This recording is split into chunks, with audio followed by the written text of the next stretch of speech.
Magandang gabi po, magandang umaga, magandang tanghali kung anumang oras na sa inyo ngayon ay good day po sa inyo. Salamat po sa Diyos, sa Panginoon at sa Espiritu Santo sa isa na namang Facebook Live. So welcome po sa ating channel Ode Alteram Partem. So welcome po sa ating channel Ode ating natatay Jesus Sukgang Senior, Daisy sa aking magiting na tatay, Jesus Sukgang Senior, Daisy Sukgang, Sheila, at Jan Sukgang. Sa aking mga pamangkin, mga relatives, kaibigan, God bless po sa inyong lahat. God bless po sa ating lahat. At sa inyo na rin po na mga nag-view sa aking mga previous na mga Facebook Live, sa lahat ng aking mga post, yung iba may mga kontrobersiya, at syempre nakakatanggap din ako ng mga bash. Syempre kasama talaga yan, no? Maraming salamat pa rin sa inyo dahil kumbaga pampagising din yung mga pang-bash ninyo, panghahamak, panglalait at pangiinsulto ninyo. Salamat pa rin ho. Sa aking mga bagong friends, maraming salamat sa inyo. Diyan sa aking mga dating kasama sa Philippine Coast Guard, shoutout sa inyong lahat. God bless sa inyo. Ingat po kayo palagi. Ang ating adhikain naman to save lives, no? Saving lives and property. So shoutout pala diyan sa aking mga naging kasama. Shoutout sa iyo, Jobert, maraming salamat sa iyo. At sa iyo Rio na lang siguro para hindi ka ma-burnout. Salamat din sa iyo. At nakaraos ka sa kaso mo. Salamat sa iyo. At sa mga tawag nito, sa iba pang vlogger, shoutout sa iyo, kababayan PH, Bagaman isa ka ng kumbaga sa level ko ang laki mo, kumbaga ang layo mo Kumbaga nakikipanood ka rin minsan sa akin, nakikisuporta. Salamat din ng maraming salamat sa iyo. God bless sa iyo at sa iyong pamilya. Sa inyo ho lahat na maabot ng aking Facebook Live na ito, maraming salamat po sa inyo. And please don't forget to share, like, at comment to kayo if you have any comment, like sa mga previous ko ng mga Facebook Live. Pwede ho kayong mag-comment doon. At rest assured, binabasa ko naman at syempre sasagutin ho natin iyan. Ayon din po sa mga ating mga resources or sources po. Syempre, credit to the owner lagi. Hindi naman po na sumasagot tayo dyan ay inaangkin ko ho. Hindi ho ganun. Lalo na katuruan ho iyan sa Biblia na sa Lucas Kapitulo 17 at versikulo 10. Luke 17 verse 10. Ganun po iyan ang karangalan po sa Diyos. Diyos po ang pinagmulan ng mga bagay na ito, mga karunungan, kaalaman. Sa Kanya po nagmula lahat yan. Kaya ang karangalan po sa Diyos, wala po sa atin. Katuwang lang po tayo. Isa lang po tayong maliit na kasangkapan. Isa lang po tayong maliit na kasangkapan. Salamat to ng maraming salamat sa inyo. At i-inform ko rin kayo, baka yung iba sa inyo magsawa ba regarding doon sa aking mga in-upload or tawag dyan, mga re-upload. Doon sa aking Facebook Live from the month of July of 2026. Rest assured yan na i-share ko nang i-share iyan. Siguro most probably the whole year ngayon, no? Asahan po ninyo iyan na i-share ko. Kasi syempre 2027 na po next year. Tawag nito? Syempre gagawa naman tayo ng mga panibagong mga live. Pero sa akin lang, nakasave naman lahat iyan. Sa ganun, pag-aaralan ko rin kung worthy rin ba yun na i-replay ko ng i-replay. Kasi marami ho akong nabanggit doon, lalo na ho sa beast na tinatawag natin. Again, hindi naman ho ako xenophobic. Talagang nahanga rin po ako sa mga babaeng mga singkit, Opo, meron nga akong nagustong babae, akala ko dahil singkit Chinese, yun pala Koreana. Hindi pa, siyempre, Malay ko ba kasi common sa Pilipinas dito pag singkit pop up sa isip ko kaagad Chinese Pero napag-aralan ko rin pala yung sa facial, yung features nila. Meron silang kakaunti tulad yan sa mga Japanese, mataas yung kilay, no? Ganon yung kilay, si maliit yung mata, o Japanese. Pag Chinese naman, ganon naman. Ganyan. Ganon. Parang ganon. Di ba? So, pagpasensyahan nyo na, hindi ko naman kayo niloloko, ano? Yun, basta napapag-aralan ko ho. Kasi marami rin akong nakakasalubong, minsan. Meron pa nga dito, minsan, nung bumati sa akin, Anjosyo! Sabi ko, sinagot ko siya ngayon, Anjosyo! Sabi ko ganyan. Ngiti-ngiti siya, ganon-ganon yung babae. Koreana pala. Pangiti-ngiti siya, ganon-ganon siya. Mga ano sila, alam ko mga missionary sila at nagre-recruit sila ng mga Filipino doon sa kanilang sekta. So, most probably, ganun yung pagkakalam ko sa mga iyan. Maraming salamat sa inyo sa batch 92 ng La Paz National High School. Maraming salamat sa inyo sa batch 92 dira sa Iloilo City. Shoutout pala sa aking classmate sa Philippine Coast Guard sa kay Jess Ripiso. Classmate, shoutout sa iyo. Sana hindi ka ma-endorse kakapanood mo rito. God bless sa iyo at sa pamilya mo. God bless na rin sa karir mo. Ito pa rin ako, lutang-lutang pa rin. Ayaw tanggapin yung aking apila, talagang ayaw pakinggan. Talagang grabing pinadanas. Ito nga, late re-enlistment lang. Talagang June is 13, July is 14, 15. Pang 15 month ko na ngayon na ako'y tinanggal dyan sa Philippine Coast Guard. So, 15 months, asahan nyo na ho yan na grabe yung suffering yan. So, ganun lang ho yun. So, bagaman gusto man nating lumaban legal, hindi ho madali. Hindi ho madali. Siyempre, may mga konsiderasyon din tayo na siyempre kailangan nating mabuhay sa araw-araw. Kahit na anong trabaho na lang dito na on-call. On-call ho yung aking mga usual na ginagawa rito. Siyempre, kailangan nating mabuhay. Hindi ko naman tinitingnan doon kung anumang trabaho iyan. Siyempre, alam ko marangal naman yun Tsaka sanay ho ako sa kahirapan naman, siyempre. Ang akin lang iniisip, yung mga, siyempre, aking anak ba. Lalo dito sa pamamahay namin, siyempre ako yung taga-igib Taga-hatid sa school, kung ano-ano pa. Ganun talaga yung isang trabaho na isang tatay, The father is a defender protector, provider. So, ganun yun. A friend, the strength, ganun siya Ganun ho yung isang role ng ating, kung tayo po ay isang tatay. So, sa mga binata dyan, pag-aralan nyo rin ho. Hindi ho yung baka girlfriend kayo dyan. So, hindi naman baka sabihin nyo nangingialam ako. Payo lang dahil ako'y 51 years old na. Nagkaroon din ako ng girlfriend pag graduate ko na ng college Doon ako nang ligaw-ligaw Kaya medyo hindi ako maalam sa mga ganyang bagay. So ganun lang ho. At ano pala, sana kayo ay masaya kasama ang inyong pamilya at kung kayo ay nag-iisa ay masaya kayo sa Panginoon. So ganun ho, sa Panginoon ho tayo lagi kasi sa panahon ngayon, hindi na ho madali yung buhay. Ang mamahal na ho ng mga bilihin.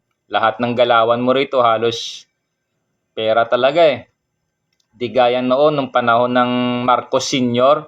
Naalala ko sa Bliss Project. Actually, ang Bliss Project na yan is yung nag-ano niyan, si Imelda Marcos. Opo. Parang siya yata isang nag-spearhead niyan Pero siyempre, under the auspices o supervision pa rin support pa rin si President Marcos Sr. Kaya nagkaroon ng Bliss Project. Doon pala sa Bliss Project, natanda ko, tumira kami doon sa aking lola, si late Lola Mingay, Jobot, shoutout sa'yo, Jobot, Lola mo rin pala si Lola Mingay doon sa Bliss Project. Kasi nakausap ko yun Sabi ko, si Jobot Britannica, classmate ko. Sabi niya, si Jobot Britannica, apo ko rin yan o pamangkin. Ganun pala. So, shoutout sa'yo, Jobot, classmate ko dyan sa La Paz National High School, batch 92. Kung gatanaw ka mayong gabi mo sa iyong pamilya, shoutout sa inyo. So, nakatira kami noon sa Bliss Project, matuloy ko lang. meron silang bahay at meron talagang lupa na pwede mong pagtamnan. So ganun yung housing noon sa time ni Marcos Sr. Talaga may tinatawag ba na Green Revolution or sustainability. At doon sa BIS project, malawak-lawak na lupa iyan. Bawat bahay, may malawak siyang lupain. Pwede kang magtanim, pwede kang mag-alaga ng hayop. So ganun ba? Parang ang tawag doon sustainability. Tapos doon sa Bliss Project, meron silang tinatawag na multi-purpose hall. Meron din silang gym na maliit, pang basketball or what. Doon sa multi-purpose hall nila, tinatawag nila lahat ng mga nanay doon na walang trabaho, yung sa bahay lang. Tapos gumagawa sila ng project. So ganun katalino yung Marcos Sr. na yon, talagang very visionary siya, no? Para bang assembly line, sa kanya iba naman yung assembly line niya. From the national, magbababaho ng project, bibigay ko sa Bliss Project, ibibigay na project sa mga nanay. Tanda ko gumagawa sila ng mga parang lampshade na made of shells. Ganon yung mga design nun Papakita nila, tuturuan nila yung mga nanay. Tapos gagawin ng mga nanay yun, uuwi sa bahay, gagawin project. Tapos ibibigay sa multipurpose hall, ibibenta yung national. So mantakin nyo gaano karami yon for the nationwide na project, na program. So magiging busy nanay, magiging productive pa. Tapos meron pa doon silang mga project na yung paggawa ng bulate. Yung bulate na ginagawang sausage yata yon. Meron silang mga pot ganyan or tray na nilalagyan ng mga cow manure. Tapos kinocultivate, hinaluan ng lupa. Tapos nilalagay ng mga worms doon. Kinocultivate nila, cultured na mga worm iyan na ginagamit pang kain. Tapos binibili yun per kilo. Nakita ko rin yun. Basta ang dami nilang project. Maganda yung programa na yun na sinasabi na yung sa Bliss Project. I think that was under sa program na Green Revolution. Isa doon yung Bliss Project. So itong mga housing project ngayon, talagang nagmula yan doon sa mga program din ni Marcos Sr. Ganun katindi ang Marcos Sr. na yan, si late Ferdinand Marcos Sr. Ganun siya ka-visionary. Bagaman mismo sinabi niya na rin sa sarili niya na meron din siya mga pagkukulang at mga pagkakamali. Hindi naman ma-deny yun. So ganun lang yung aking. I don't want to be political sa ngayon. Ang akin lang, inform lang kayo na sana this coming 2028 makapag-elect tayo ng leader natin o presidente ng Pilipinas, yung may malasakit sa Pilipino, yung makadiyos, yung tapat. Ganun kasi siyempre ako hindi ko lang masabi kasi ako plano ko rin talaga tumakbong senador, but then hindi ko kakayanin yon kasi may makinarya. Siguro kakayanin ng isip natin kasi alam ko rin kung paano siguro yung mga gagawing bagay dyan. Tulad niyan, the power of 7. What, when, where, why, who, which, and how. Anchored in 3. Know where to go, know what to do, and how to get there. So, 3 bagay lang iyan. Siyempre, alam na natin yun. Ayaw ko lang ilatag dito lahat kasi mahaba-haba rin. Pero ganun din may nasa din sa puso ko na tumakbong senador. Kung tanong nyo sa akin halimbawa, pumunta sa presidente tapos naging senador, akin ma-share ko lang. May programa din akong gustong i-share sana. Kaso lang ayaw ko na lang litrahan dito. Pero bigyan ko kayo ng halimbawa kasi dito sa amin, sa kapitbahay ko, gusto niyang tumakbo akong barangay chairman.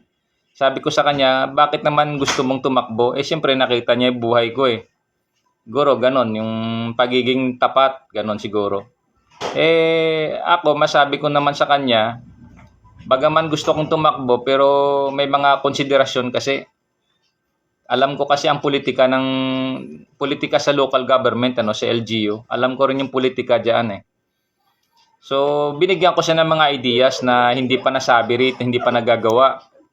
Tahimik siya ngayon, nagulat siya. Sabi niya ganyan ka mag-isip Parang napailing-iling siya, at the same time siguro napahanga din siya.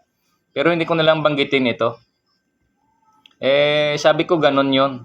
Pero alam ko, sustainability yon, tsaka magkakapera yung barangay sa ideas ko na yon. So, ganun Kasi dyan naman sa Philippine Coast Guard, napatunayan ko naman yan sa isa kong boss, si Sir Marfil. Sir, Commodore ka na ba, sir? 2-star ka na ba? Congrats sa'yo, sir. Kapitan ka na, sir. O Commodore ka na ata, sir, Congrats sa'yo, sir. Si Sir Marfil, assign kami dati sa CJTC. Isa ako sa tao niya, inassign niya ako sa billeting. Ako yung charge dun sa billeting, mga taga-repair, mga taga-bili ng kung anong mga bagay. Minsan nautusan ako, sir, bumili ng gripo. So bumili ako ng gripo, merong mga gripo na alam ko na ideal naman, kaso nasisira kasi ibang tropa, ibang mga kasama sa Coast Guard, malalakas yung pulso, nasisira, napuputol yung gripo. Nire-report ko naman sa kanya, ginagawan ko ng report kaagad. Tapos sabi niya, bili ka ulit. Ang binibili ko, mga mahamahaling gripo na. Sabi niya, ba't ang mahal naman? Sabi ko kasi, sir, pag bumili tayo ng luma, ay ibig sabihin, mumurahin, madaling masira. Tsaka siyempre, pinaliwanag ko sa kanya bakit i-prioritize natin yung mga gripo natin, yung mga linyada sa tubig. Kasi sabi ko, sir, nagli-leak iyan. So, ang leak niyan, sir, that's money. Binabalita ko na sa inyo dyan sa Philippine Coast Guard at siyempre sa ating national government na rin. Yung bawat offices o bawat agency ho ng Pilipinas, meron ho mga leaks na sa gripo iyan sa linyada. That entails money.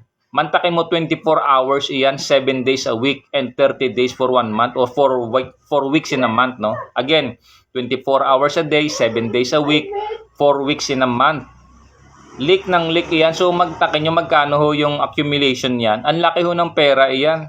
Kung ilang opisina iyon, ilang agency iyon, i-multiply mo. So that's the waste ng pera ng ahensya ng gobyerno na pupunta sa tatatapon lang na tubig, wasting of money. So instead na mapunta doon, ginastify ko, why not ibili natin ng mga matibay na gripo, magandang linyada, ganun, para ho hindi sir mag-leak, kasi sayang din yung tubig, pera din ho iyan. So ganun pinaliwanag ko kay sir, natuwa naman si sir. So ganun no, balikan ko lang sa pagiging senador, balak ko rin talaga at gusto ko talaga ning maging senador din. Although na hindi naman ako lawyer, siyempre may alam din ho tayo na pwede nating gawin dyan sa Senado at may mga panukala din ho ako na gusto ko na rin sabihin sana pero ayaw ko rin hong sabihin. At may share ko rin pala sa inyo, umuwi ako sa Iloilo City noon, I think that was 2009. Opo, nag-schooling kasi ako noon, 2009. Nag-schooling ako yung MARSAD. It's a functional course diyan sa Philippine Coast Guard. Prerequisite po 'yon sa bawat mga ranggo. Sa ranggo halimbawa na PT officer, kailangan mo ng functional sa PT officer 3rd class. So kailangan 'yon ng functional. At PT officer 2nd class wala na yatang requirement 'yon, parang carried na yung functional. So ganon. So at that time nandun ako sa may tawag nito sa Supermart, doon sa may Tibiao Bakery, doon sa may tabi ng St. Paul College. Sabi ko doon, nung bumili ako ng merienda, almusal ng umaga, sabi ko, ma'am, pwede makahingi ng newspaper? Mahiram to newspaper nyo, binibenta nyo. Hindi sir, libre yan sir, basahin nyo lang. Nagbabasa ako ngayon. Napatayo ako doon sa upuan ko, inubos ko kagad yung merienda ko. Tsaka sabi ko, ma'am, pwede ba hingin itong copy na ito, itong article? Sabi niya, pwede naman sir. Kunin nyo kasi libre naman yan. Tsaka may, may sobra namang copy dyan. Thank you very much. Umuwi na ako ngayon. Pag uwi ko sa bahay, binalita ko. Sabi ko, ito yung sinasabi ko. Ano iyon? Sabi ko, ito sa kaso halimbawa, sa mga kinukulong dahil may mga kaso sila halimbawa. Sabihin ko na ito. Ang idea ko kasi sana doon, lahat ng mga nakakulong, that the moment na na-inquest ka, dapat yung pagkakulong mo, bilang na yon sinasama sa bilang. Halimbawa, yung kaso mo, in-inquest ka tapos nagkaroon ka ng kaso sa korte, it took 5 years. Tapos hinatulan ka. After 5 years, hinatulan ka, halimbawa 20 years yung hatol sa'yo, magsaserve ka ng 20 years. Dapat hindi ganon. Dapat, the moment na na-inquest ka, after the 5 years na nililitis yung kaso mo, tapos hinatulan ka, dapat ibawas yung 5 years na na-inquest ka para bang na-detain ka na. Ibawas yun sa 20 years kasi naglingkod ka na, nakakulong ka na Sabi ko, that is injustice, that is double. Sabi ko, yung standard of justice, hindi sa justice kasi kinulong ka ng 5 years, tapos nahatulan ka, tapos magsiservisyo ka ulit ng 20 years. That's already 25 years. Nakuha niyo yung punto ko. Sinasabi ko yun, kinikwento ko yun kahit dyan sa Coast Guard, tapos sa bahay. Siguro, by blessing din, may nakanarinig na gano'n, nagpasa ng panukala. Yung nabasa ko yun, yung newspaper na yun. Inuuwi ko sa bahay. Actually, marami akong newspaper na inuwi sa bahay. Tambak-tambak ko yun, kartong-karton na yun. Gumastos ako ng ilang libo doon, kasama ng libro nung sumakay ako sa barko. Umuwi ako noon dinala ko yung mga newspaper ko, mga libro, kahon, tambak-tambak nun. Tambak-tambak yun, grabe. Ay, hindi pa nga pala. Inuwi ko yung newspaper ko, that was 2010 pala, or 2013, ganon. Basta somewhere like that, mga 2013. Kasi nung time 2009, yun naman yun yung incident na nagbabasa ako ng newspaper. Sabi kong ganon. Sabi ko may nakarinig pala ng idea ko, natutuwa sila. At meron pa ho isa. Nung assign ako dyan sa Coast Guard Education and Training Command, dyan sa may Parola, sa Delpan, no? May kinikwento ako noon sa mga kasama ko, dinadaan ko sa kwento kasi ganun man yung buhay natin, bawat tao may kwento. Sabi nga ni John Quincy Adams doon sa, kung mapanood nyo yung pelikula na La Amistad.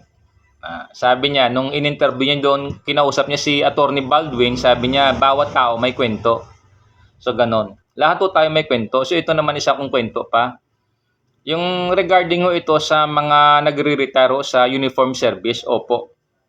Dapat, sabi ko, 1 year prior retirement o 2 years prior retirement, meron no silang program para, intended talaga para sa mga magre-retire.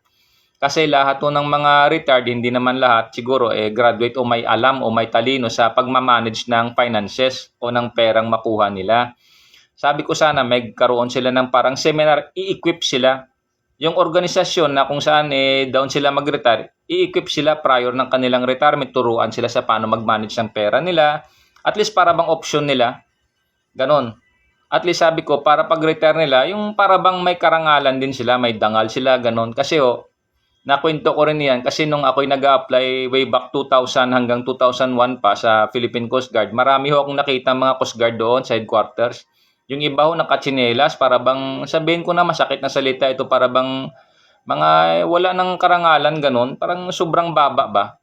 Siyempre, hindi naman malaking sahod ng Coast Guard ng mga retired ng mga previous pa. Kailan lang nag-increase ang sahod ng uniform service? Siyempre, time ni President Duterte, siya talaga yung nagpursige na magkaroon ng ganong sahod yung mga uniform service. Yung may dangal din ba? May karangalan din.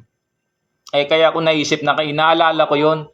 Nakikita ko yung mga Coast Guard noon, that was 26 years ago, 25 years ago, na naawa ba ako? Kaya naisip ko, dapat gano'n ang kuha na programa. Unlike ko kasi sa akin, dati ho akong salesman, kaya kahit papano, wala lang akong puhunan. Kung meron talaga sana, kaya-kaya kong i-survive ito. Nagtitinda rin ako ng isda, nagbabuy and sell kung ano-ano ho. So, yun naisip ko yun na naikwento ko. Alas, nung 2008-2009, itong AFP, naglabas sila ng program nila, yung parang transition retirement ba tawag doon? Ganon ho.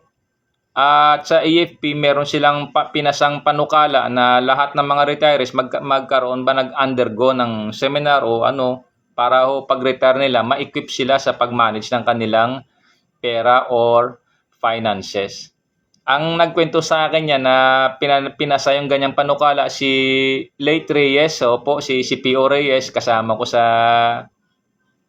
JTC, nagpahinga na si Chief Reyes si P.O. Reyes, Senior Chief. Taga Pampanga yun siya, mabait yun magkasama kami noon sa may Taguig, that was 2009. Sabi niya, Jess, yung kinikwento mo na yan, Jess, sabi niya sa akin, dun sa barracks. Sabi niya, Jess, meron na ngayon yan sa EFP. I think that was 2008. Sabi niya, last year lang yata, Jess, na ipasa yan, 2008. Sabi ko, sa tagal ko nang kinikwento ito kasi way back 2004, 5, 6, kinikwento ko mga ganun. Marami kasi ako mga ideas, gusto ko ikwento ba? Kasi yun ang paraan para makapag-share ka ng idea. At least sana lumagana pa yung mga ideas na ganun, makatulong sa iba. Malay mo ko yung idea mo nakatulong sa iba. Oy, shoutout nga sa'yo, Rio Hindi na kita drop name dito, baka paginitan ka rin Ayaw ko ng ganun. Yun na nga. Yun ang mga panukala ko. So, balikan natin doon sa pag nakulong ka, halimbawa 5 years, tapos nahatulan ka after ng 5 years, no? Dapat ikakaltas yun sa 20 years, halimbawa nahatol. So, therefore, ang isiservisyo mo, 15 years na lang. So, ganon. So, nang nabasa ko sa newspaper, tungtuwa talaga ako. Sabi ko, grabe yung idea ko na to. Sabi ko, may nakarinig siguro, may nakakuha ng punto. Yun, pinasa. So, ganon ho yung mga ideas ko na gusto kong ipasa sana. Siyempre hindi ko na magawa yon dahil may mga nakarinig naman, may mga nagpasa na. Pero siyempre may mga natitira pa rito sa loob. At kung papalarin, I don't know kung ano man ang ibigay ng bukas, no? Bahala na po si Lord sa atin, bahala na po si God kung bibigyan ako ng pagkakataong tumakbo isang senador, ay ba'y tatakbo ako. Pagdating naman o sa pakikipagdebate, wala akong problema yun sa akin. Okay lang o sa akin yun. No? Ganon. Basta nakahanda ka lang o, hawak-hawak mo lang yung sinasabi na 6W in 1H, the power of 7. So, yung power of 7, alam nyo naman o, kumbaga sa grade nga ng grade natin no, nung sa kapanahunan natin, kapanahunan ko noon, pag line of 7 ka talagang sinasabing palakol. By what a coincidence, ang palakol talaga, pangtibag din ho iyan, naglalaging ka, gagawa ka ng bahay, edipisyo, so meron ka ng palakol. So ibig sabihin, yung knowledge ba, no, the power of 7, so ganun ho iyan. Kung naalala nyo rin, alam nyo rin yung kwento na si Lumberjack, di ba? Yung kwento na Lumberjack, yung ang laki ng katawan niya, malakas siya, may kalaban siyang matanda. Bawat lingon niya yung matanda, una napahinto, bandang uli napayuko, bandang uli napaupo na, bandang uli parang nakahiga na, parang ganun ba? Yung pala sa tuwing ganun ng matanda, tuwing lingon niya, nagpapahinga nga naman talaga, pero habang nagpapahinga, hinahasa yung lagari. So ganun ho. Kaya at the end of the day, nung after ng tournament na yun sa Lumberjack, si Jack kasi yun natalo siya. So, kinausap niya yung matanda, bakit na natalo pa siya, sa tuwing lingon niya sa matanda, ganun nga. Sabi niya, iho, sa tuwing nalingon ka sa akin, nakita mo kayo nagpapahinga, hinahasa ko yung lagari ko. Kasi habang gamitin yung lagari mo, syempre, by friction, by wear and tear, na pumupurol. So, ganun pala ang purpose niyan. So, in short, sa buhay natin, kailangan din natin ng si Lumberjack as an example. Maghasa din tayo ng ating mga ideas. Halimbawa, makinig tayo sa mga current events ngayon. Talaga naman nakakapag-educate naman talaga. Kasi alam naman natin ngayon, tulad nito sabihin ko na sa impeachment, merong mga sa prosecution doon, siyempre sa katandaan nila sa profession nila, siguro hindi pa sila nahasa, lalo na iba ho kumbaga yung field doon sa sa Senado, that is a Senate impeachment trial iba ho yung magiging, pero siyempre hindi naman mahirap yun sa mga lawyers, pero nakita naman ho natin kahit nga lawyers, batikang mga lawyer pumapalya din, ibig sabihin nagkakamali din pala. So ganun lang ho. So sa buhay natin kailangan din nating mag-asasa. So balikan ko lang, sa nasa ako na maging senador, bay pwede ho. Ngayon, tanong nyo sa akin, halimbawa, ba't hindi ka tumakbo ng barangay chairman dyan, kahit kagawad lang muna, at least patunayan mo. Mahirap po, sabi ko nga sa inyo, alam ko rin ho yung laban ng LGU. Alam ko yung politika sa LGU. So ganun bigyan ko kayo halimbawa, paano kahit may talino ka halimbawa, may lakas ng loob ka, may porsigido ka na gustong gawin, ultimo ka lang kagawad, ultimo ka lang barangay chairman, mas marami pong mas mataas sa'yo. Alam nyo na ibig kong sabihin nun. Unlike kung senator ka, magsiservisyo ka talaga national in scope mo. So ganun ho. So sabihin nyo naman sa akin halimbawa, yun ang pinakasagot ko ho. Kasi kung senador ka, marami ka talagang magagawa dyan. So ganun ho. So sa mga ideas naman, meron ho dito natitira sa loob, tinatago-tago ko lang. So, hindi ko alam kung kanino ko pwedeng ibigay ito. So, ganun lang ho siya. Kasi may nilapitan din akong senador na gusto ko sana tulungan niya ako sa status ko dyan sa Philippine Coast Guard. Parang hindi ata ako pinakinggan. Siyempre, ultimo lang ako Pero ako, sabihin ko sa inyo, kung ako senador, may nag-message sa akin ganyan, siyempre, actionan ko rin yun. Yung mga maliit na bagay yan. Pero siyempre, hindi naman lalapit yan kung hindi mabigat. Kasi mabigat to talaga yung ginawa sa akin So, ganun din ho. Mabigat din. Kaya doon sa isang senador na nilapitan ko, inanpalo ko na lang din. Sabi ko, wala yata akong makuha rito. Tulong. Humihingi ka ba ng tulong? Siyempre, kasi ako, tulad yan sa amin sa Coast Guard, may mga nakaaway ako dyan. Siyempre, alam ko yung doktrina sa amin. Pero sinasabi ko sa inyo, hindi naman ho lahat sa amin dyan, pare-paras mag-isip. Ganun lang ho. Kasi ako, kahit kaaway ko yan, tinutulungan ko yan. Alam naman ito ng mga kasama ko dyan sa Philippine Coast Guard, lalo yung nasa ako dati sa Taguig, that was way back 2014 to 20, hanggang 2016 yata ako doon na-assign sa Taguig. Ganon. Nag-serve ako doon ng almost 2 years ata ako doon. Ganon, sa Taguig ako na-assign. Ngayon, may kasama ako na galing si JTC, pumupunta doon at in-endorse pa ako ng in-endorse. Sabi ko, grabe ito. Ngayon, baka sabihin mo, Joseph, tawagin na lang kita Joseph, hindi ko nabanggitin yung apelyido mo. Baka sabihin mo, paano ko nalaman? Nakita ko yon. Hindi ko man nakita, hindi ko man natitigan yung mata mo, pero sinasabi ko sa iyo, yung pakiramdam may mata yun. Ganun lang yun. Tandaan mo, mas may edad ako sa iyo, senior kita. Naging DI ka namin kasi class 1 kayo, ako class 2 ako Pero pinahirapan nyo kami ng gusto para gumawa ng tama, di ba? Alam nyo naman yung kahirapan dinanas ng class 2, hindi naman madali yun. Nagpahinga na nga si classmate Rehinyo no? Yung pulverized, nasira na yung dibdib nun Parang na-fracture pa yung buto sa dibdib. Ganun lang yun. So grabe yung talagang nilakad mo ako doon. Until now, siguro tuwang-tuwa ka na dahil natanggal na ako sa Coast Guard. Pero ako, may pag-asa naman ako. May nilapitan naman akong tinulungan ako. So, antayin na lang natin yung magiging balik niyan. So, ganun. May balik naman lahat yan So, ganun lang yan. At nakita ko na rin sa mukha mo, may iniinda ka na rin pala. Ganun lang yon. Kaya, pasadyos ko na lang lahat. Ganun lang yung ang buhay-buhay natin sa mundo. Hindi naman sa tinatakot kita. Ako nakita ko rin yung mga nagwalang hiya sa akin, binalik-balikan din sila. Hindi ko na lang kayo i-drop name. Tsaka ayoko naman ganun. Hindi ko panalangin yung ganun. Pero siyempre, hingi lang ng tulong sa Diyos. At tsaka siyempre, alam ng Diyos din na tayo lumuluha. Minsan lumuha nga ako rito sa Facebook live ko. That was last year, I think, mga ilang days yun na ako nag-Facebook live, napaluha din ako nun Kasi lalo na naalala ko yung kanta ni Bradley, At nga pala, yun pala, bago ko makalimutan, gusto ko sana kayong awitan. Payag ba kayo? Awitan ko kayo? Time out muna. Medyo na parami-rami, Basta ganun, basta ang election sana this coming 2028, yung bubutuhin nating presidente, siyempre yung may malasakit sa, yung may malasakit sa mga Pilipino, yung tapat. At siyempre may reputasyon. Hindi yung nagsasalita siya, salita ng salita, mahal ko kayo, ganito, ganyan, paasa. Pero makita naman natin yung kapalpakan nila. Makita naman yung reputasyon. Action speaks louder than words. So ganun hindi pa nagsasalita yung mga tatakbong presidente yan. Siyempre, alam na natin kung sino yung tapat at sino yung sinasabi na may integridad.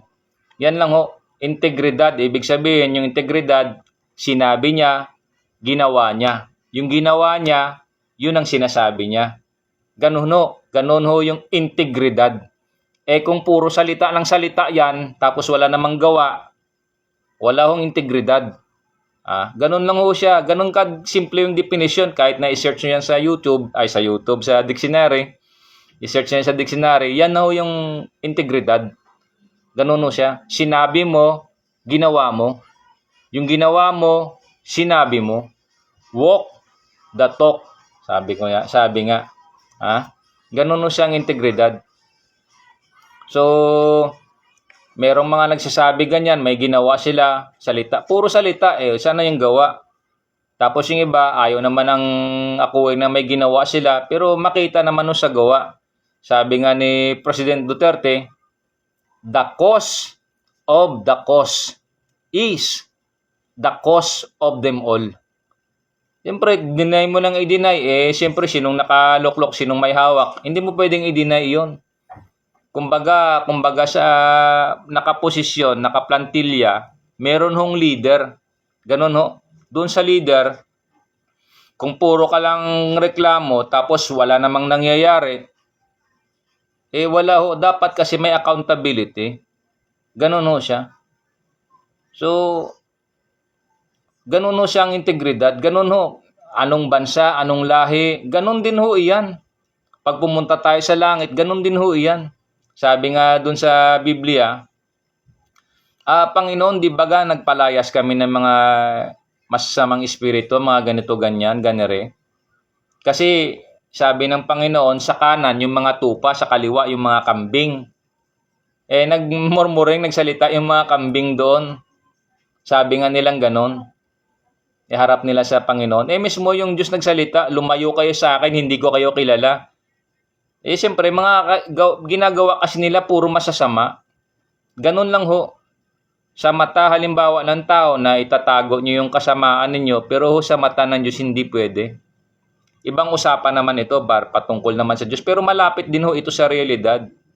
Ganon ho siya.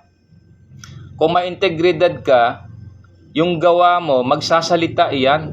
Nakasaad yan sa Biblia Lalo na sabihin nyo halimbawa, relihiyon naman yan. Tama.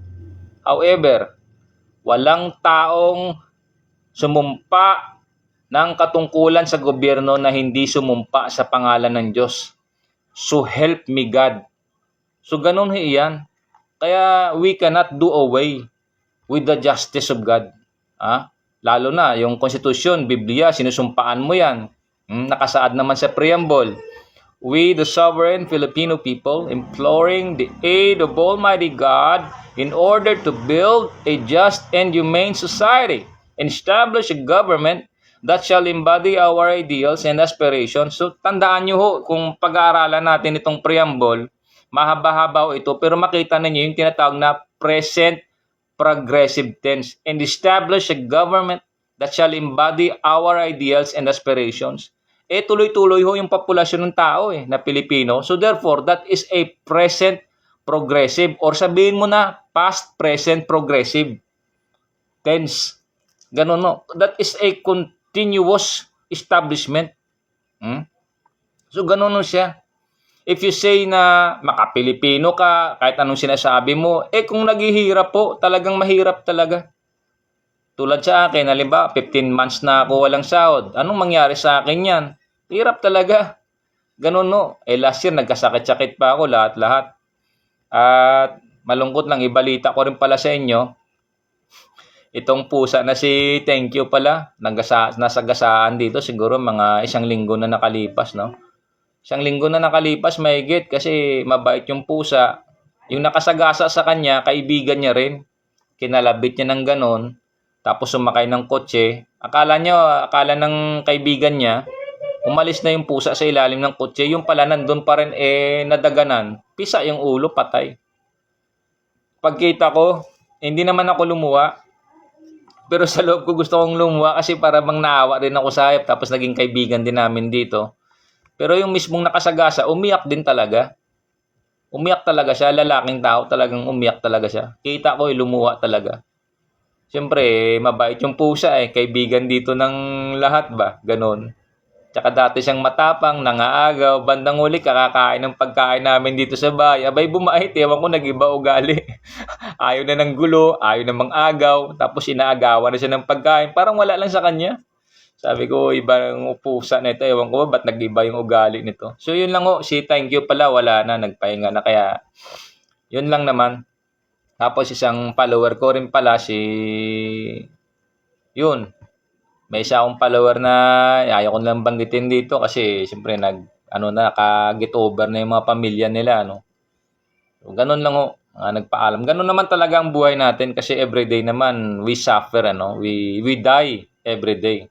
Tulad na lang mga cells ng katawan natin na mamatayan At least mga ilang years yan. May tinatawag sa science na process yung rejuvenation ng katawan. Yung mga cell natin after ilang years hindi na kumbaga iba na. Iba na siya yung pagkatao natin, yung mga cell na yan, mga cell structure doon sa loob, iba na yon. Hindi na siya yung dati, kumbaga ganun yung unique na ginawa ng Diyos sa katawan ng tao. Siyempre, alam naman natin kung titingnan natin yung ibang mga sources, wala na hong ibang sources na talagang katiwa-tiwala, kundi ho yung Biblia. Ganun lang ho. At nga pala, total, nabanggit ko na rin yung Biblia.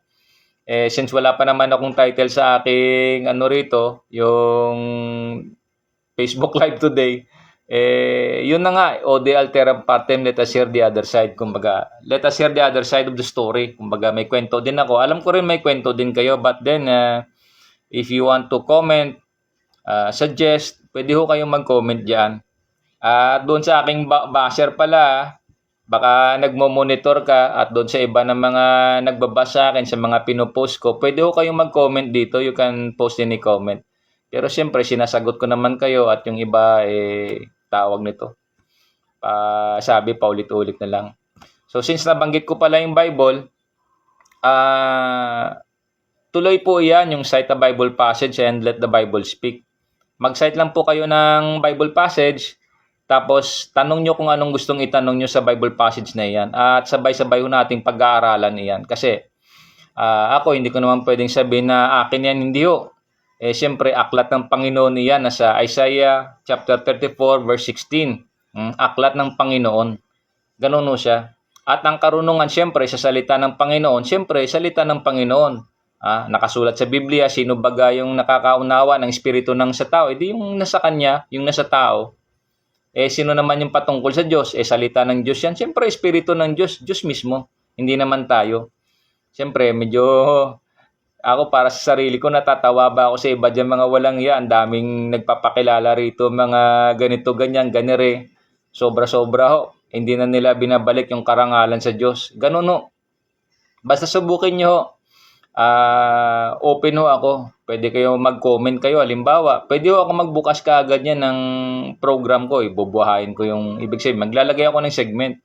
Ilalagay ko kung depende sa tanong ninyo. Kung gusto nyo Biblia, kung gusto nyo rin naman ng science, pwede rin ho. Bagay sa mundo kasi ngayon, tulad sa atin ngayon, meron tayong tinatawag na fingertips, the power of the fingertips. Yung i-type mo lang, madali na lang ho i-search iyan. Kaya nga doon kanina sa pinost kong isa, daming nagpo-post doon kay banggitin ko ba? Tungkol ito kay Amina, no? Dati secretary ba yan? Secretary ba yon? Si Amina Pangandaman. Nagpost ako, tapos ang dami yung nag-comment doon. Siyempre, i-post ko kung ano yung sabi ng Google, hindi naman paninira yun, ano? Ngayon, wala naman akong binabanggit na kung ano-ano dyan. Siyempre, ang akin lang, siyempre may DNA, no? Ngayon, siyempre, tanim ng dragon, sino bang dragon? Ganun lang ho yung laban sa mundo talaga ngayon. Siyempre, ini-inform natin din yung mga kapangyarihan na sino bang dapat i-inform natin. Siyempre, isa dyan manawagan talaga ako sa Amerika na tulungan nyo rin kami dito sa Pilipinas kasi we are being conquered from within. Corruption o compere is to break, is to destroy from the etymology. Ganun no siya. At bago ko makalimutan yung kanta, gusto yung kantahan ko, kakantahan ko talaga kayo. Saglit lang. So, ganun ho. Gaya ni Jose Rizal noon, saan siya humingi ng tulong. Siyempre, pumunta siya ng Espanya. Si Apostol Pablo, saan siya humingi ng tulong? Pumunta siya ng Roma. Kaya si Apostol Pablo nakarating ng Roma kasi nag-apila siya doon sa kaso niya. Siyempre, si Apostol Pablo, saserdote, napakatalino, grabe ho yun. Abogado pa yun. Grabe yung katalino ni Apostol Pablo. So, ganun no siya. Punta na natin siguro yung kanta. Kakantahan ko muna kayo. Baka mapababa ng Pagpasensyahan nyo na. Kakantahan ko kayo.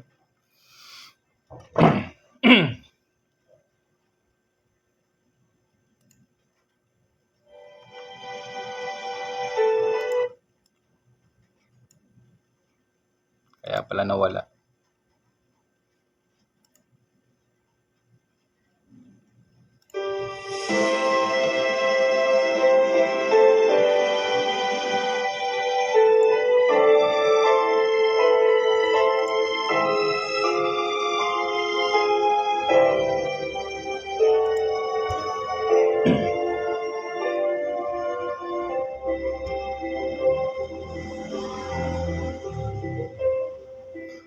When times get rough and your dreams just fall apart And sometimes you feel that you can't go on. Be strong, hold on, for my love will keep you warm. Yun lang. Saglit lang, namatay yung computer ko. Ayaw yata akong pakantayin eh. Pagpasensya nyo lang, nag-restart yung aking computer. Ulitin ko na naman. Ito yung sakit na aking computer, bigla na lang nagre-restart no? So don't forget pala mag-exercise din kayo pag may time Yung breast walking lang, lalo sa may mga may edad, breast walking, tapos yung kalamansi, pwede nyo pahid sa muka, sa dibdib, kilikili. Tapos yung pinaka-toothpaste ninyo, asin. Pwede nyo rin gamitin yung asin sa katawan, pagtanggal din mga kung ano yun, halimbawa, anghit, sila ng kalamansi. Ganon. Yung sa buhok, pwede nyo rin gamitin yung kalamansi. Virgin coconut oil, pampahid-pahid sa mga joints, mga ganon. Siyempre, ang ating tiwala lagi sa Diyos pa rin. Sa Diyos kasi Diyos naman yung may-ari ng buhay natin, ganon. The fear of the Lord prolongeth life. Nagpapahaba kasi yung takot sa Panginoon. Kailangan yung iyan sa akin. Yung life medicines.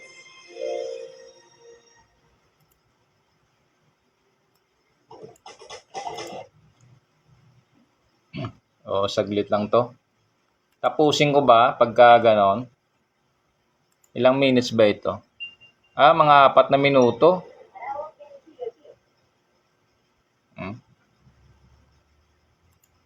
So, ulit tayo, ulit.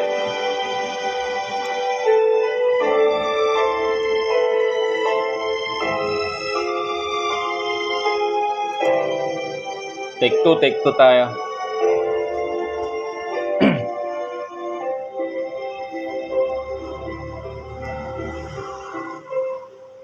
When times get rough and your dreams just fall apart, and sometimes you feel that you can't go on.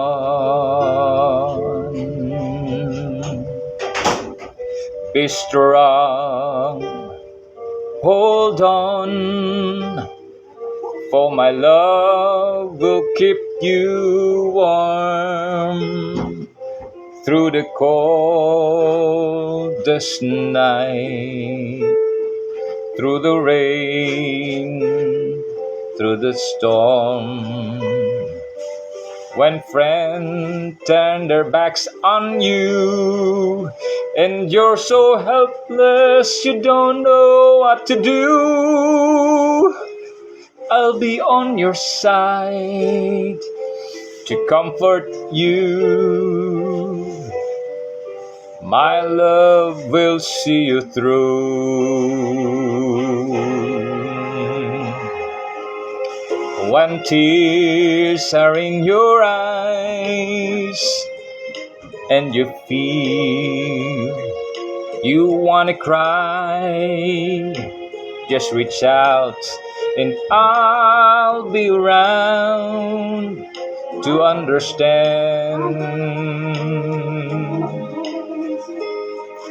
When you stumble and fall and you need a shoulder to lean on, all you have to do is call, and I'll be there with a helping hand. When the road seems so long and endless, and all you see is nothing but darkness, don't give up, just walk on, have faith in your heart, for my love will see you through.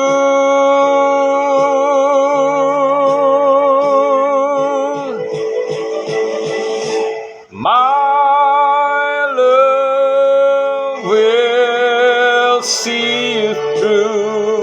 when you reach for your stars, when you cross the deepest sea, when you climb the highest hill. My love will always be with you in everything you do, in every step you make, in every road you take. Don't be afraid to follow your dreams, for my love will see you through.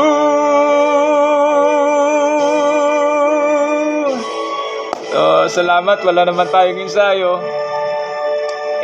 Minsan-minsan lang tayo kumakanta. Once in a blue moon. So, sana nag-enjoy kayo, ano?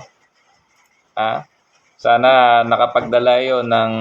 Siyempre, alam nyo naman yung kanta, palamig ng pakiramdam, hawi ba ng hinanakit natin, kung ano. Talagang masabi natin, by human spirit, by human soul, it gives a kahit pa paano relief ba. So gano'n, no? Gusto niyo pa ba ng isang kanta? Pwede ko kayo kakantahan eh. Pwede ko rin ho kayo kakantahan, isa pang kanta, pero siyempre iaalay ko na sa Panginoon. Gano'n no kasi ang ating sa Panginoon naman. So awitan ko pa ba kayo? Sa Panginoon naman, bigay tayo ng awit sa Panginoon, Pagpasensyaan nyo na, siyempre lahat naman tayo tumatawag sa Panginoon, marapat lang na magbigay tayo ng awit,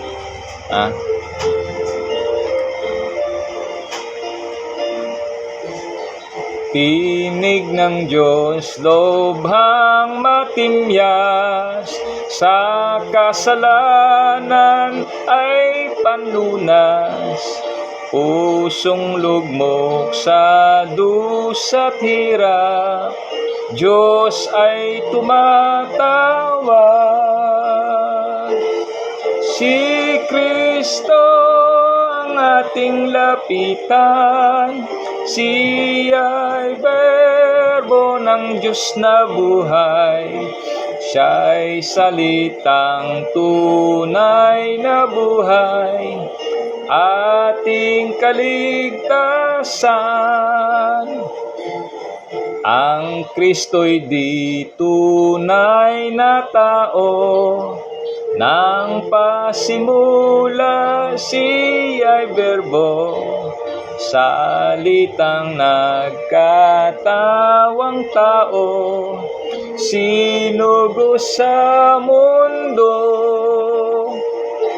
Si Kristo ang ating lapitan, Siya'y berbo ng Diyos na buhay. Siya'y salitang tunay na buhay, ating kaligtasan. Ang Kristo'y hindi nakilala ng ibang taong sumasamba.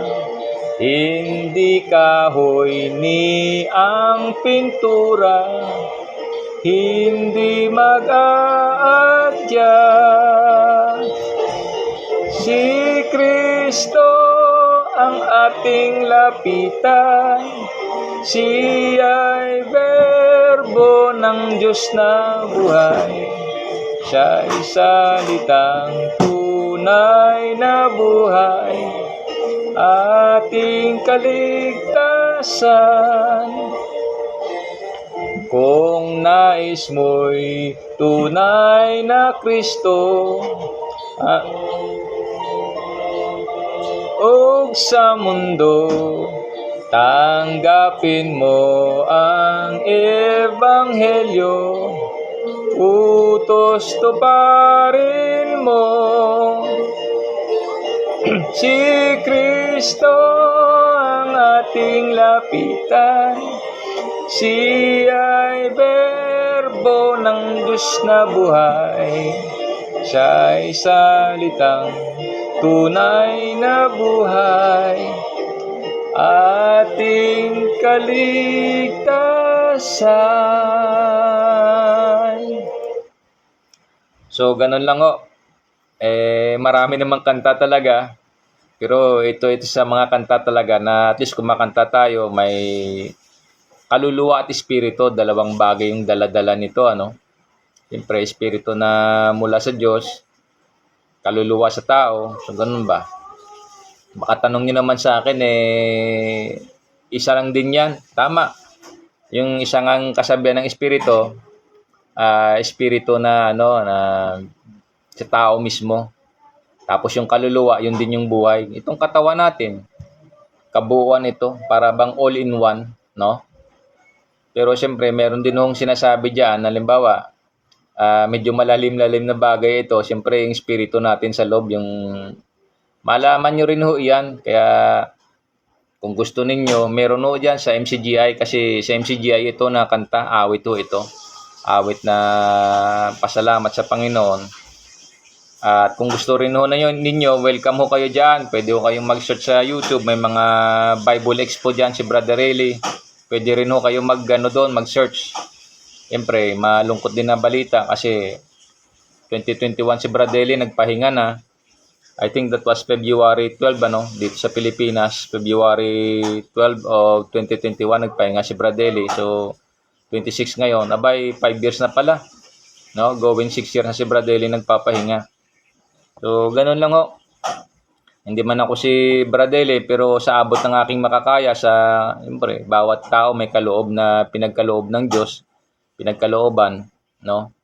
Ako ma-offer ko naman, no, cite a Bible passage and let the Bible speak.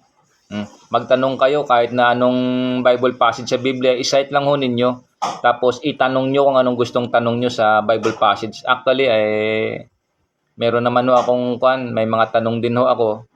Pero pagpasensyahan nyo na wala po akong budget. Pag nagka-budget, pakita ko sa inyo dito yung pera. Pero tuloy ho yan. Tuloy ho yung tanong na iyan. At least mahaba-haba namang panahon kasi ilang taong ko na rin tinatanong iyan .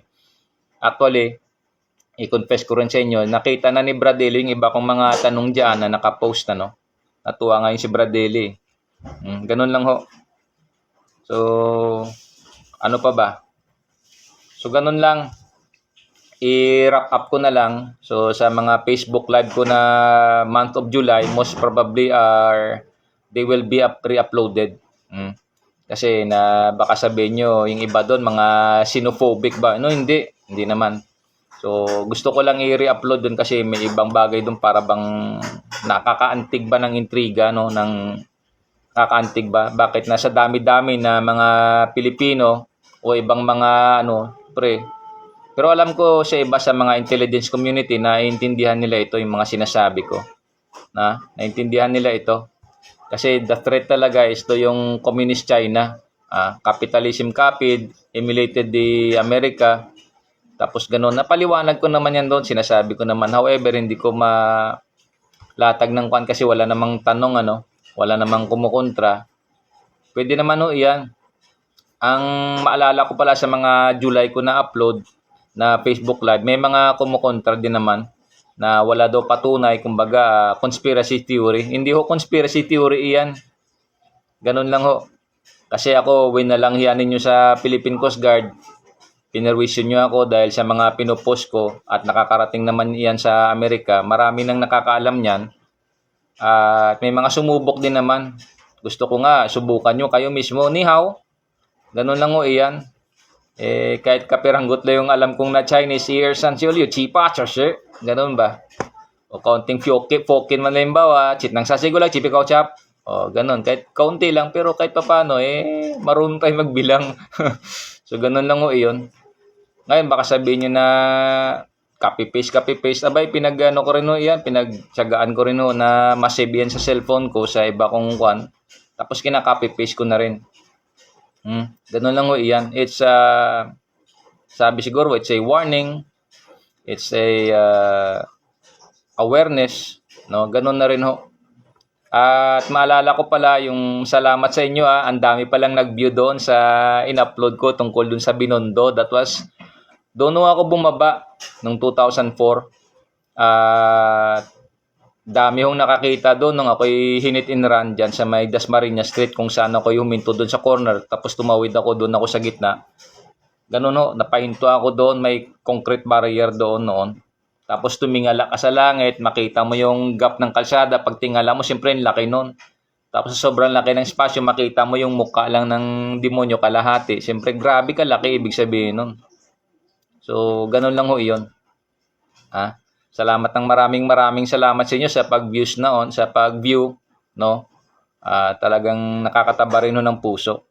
Pero yun ho yung nangyari doon, marami yung nakasaksi doon, may mga nakakita. At salamat sa Diyos, hindi ako napano. Buhay pa rin ako, ganito, ganyan. So, ano pa ba? Pagpasensyahan nyo na yung mga kanta ko, nakapag-take 2 pa. Tapos, syempre, yung awit Team Nario sa MCGI yun, baka sabihin nyo, ino-offend, inaano ko kayo. Wala naman, no. Akin, syempre, karapatan ko rin sigurong pumili. At syempre, awitin ko talaga yung alam ko sa Panginoon din. No? Ganun lang yun. Hindi ko naman kayo niloloko. Gaya ng iba rito, kung ano mga pakilala nila sarili nila. Hindi naman ako ganun. Bagaman alam nyo naman, pero ayoko. Hindi tayo pwedeng magmapuri. Yun ang turo sa Biblia, yun ang aral po ng Panginoon. Hindi tayo pwedeng magmapuri na para bang hindi natin tinanggap kung ipagmayabang mo yung bagay na ipinagkaloob sa'yo. Huwag mo ipagmapuri. Ang kapurihan sa Panginoon. Ganun ho siya. So, maraming salamat sa inyo. At again, sa aking mga magulang, sa aking mga relatives dyan, ito, buhay pa rin ako. Ayos lang po, salamat sa Diyos, sa aking kapatid na pagpasensya nyo dahil, kanina pa ba ako hingi ng tulong sa inyo din, sa aking mga tsuhin. Shoutout sa inyo, kay Toy Dudoy, kay Toy Presi. Kahit yan Tony, masettle ko rin yan Toy. Alam ng Diyos na gusto ko rin isettle yung mga dapat kong isettle. Medyo ano lang kasi, hindi ko naman inasahan na mangyari ito. May kasama na sabi ko na walang awa. Ganun lang ho iyon. Tinapa sa Diyos ko na lang kasi Diyos naman yung gagawa ng hustisya. Ang Diyos naman ay hustisya. Ganun lang ho iyon. So, maraming salamat sa inyo. Sa Diyos ang karangalan at ang kapurihan, sa Panginoon at sa Espiritu Santo. Amen.